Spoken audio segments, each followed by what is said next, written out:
You are not and have never ever been waiting for the right moment to come. What you are waiting for is because waiting has become the shape of your life. Because somewhere between that life that you were living and the life that you intended to live in, a gap opened up and you furnished that gap. You gave that gap routines and you gave it reasons to continue getting bigger and bigger. And you gave it that quiet daily architecture of a person who is almost ready. Almost there, almost suitable, almost prepared, almost qualified enough, almost in a position to begin. Seneca watched this happen to almost every single person around him in first century Rome, and what he did was write about it with a precision that is still not aged a single day up until now. In On the Shortness of Life, one of his most popular books, he wrote that life itself is not short, that we are not given a short life. What we do is make the life short, that the time that most people are given is sufficient enough for everything and some more, if it was used properly only. His argument was not that we need more time. Instead, it was that we waste the time we are given, and we waste it with a sort of carelessness that we would never apply to money or to property or to anything else we could not see and count. Time disappears invisibly, yet we treat it as if it's something infinite. It is not infinite, and I can guarantee you that it is one of the most scarce resources that you have access to today. Specifically, he was writing that to a man named Paulinus, but he could have just as well have been writing to you because of how true it is.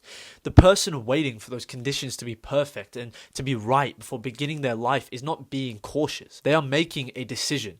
Every single day is spent in preparation for a life that has not yet started, is another day wasted for that life that has not started, that life that has been spent.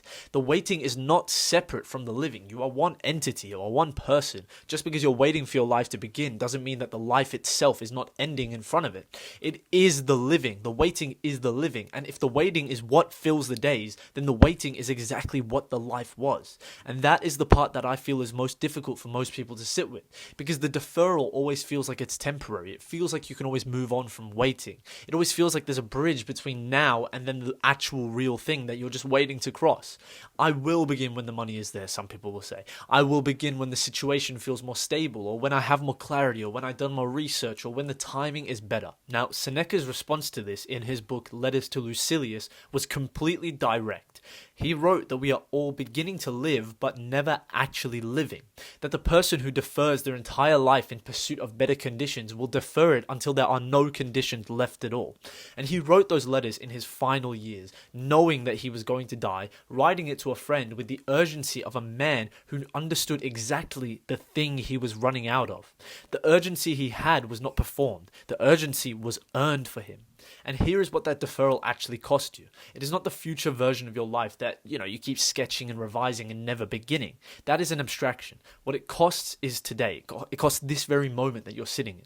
This specific day which will never ever return. It will never come back to you. That is being spent in the anteroom of a life that you have not yet given yourself permission to live in. Seneca called time the one resource or the one thing that can never be reclaimed. Money lost can always be recovered. Reputation lost can always be rebuilt. And time spent waiting for the perfect moment or the right moment to arrive is just gone. There is no redeeming it. There's no reclaiming it ever.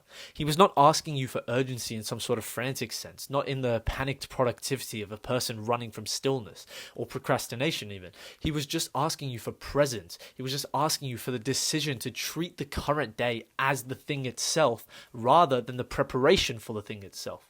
To stop dividing your life into the thing that you are living in right now and the life you are building towards as though they're two separate groups. They're the same thing. I can't explain it anymore. They're not next to each other. They're not separate at all. They are just, that's it. This is the only one you are given. This is the only life you are given. You're not given another life after all that waiting. Now, that release that Seneca offers to you is not comfort at all. What it is permission. It's a permission slip to stop waiting for the version of you that is actually ready or finally ready to start. Because that version is not going to come and it never ever will come. And it's not because you yourself are inadequate, but because readiness is just a feeling that deferral produces instead of one that time naturally delivers to you. The person who wants to feel ready before doing anything or wants to begin will wait indefinitely, and that is just a fact. The person who begins and finds readiness inside the doing itself, that person is the only one living in the sense that Seneca considered worth for the world. He wrote in on the shortness of life. Collect and save the time which until now has been taken from you, stolen from you, or has slipped away. And I don't want you to start tomorrow. I don't want you to start when the conditions have improved at all. I just want you to start now. I just want you to start today with whatever is currently available to you and whatever is actually imperfect, because they are the real things around you. Whatever is not yet what you have imagined it would have been by the time that you have arrived to it now, or when you finally began. You have been almost ready for too long now. It's been long enough. So just start, because you will never get readier than the person who has begun the project already.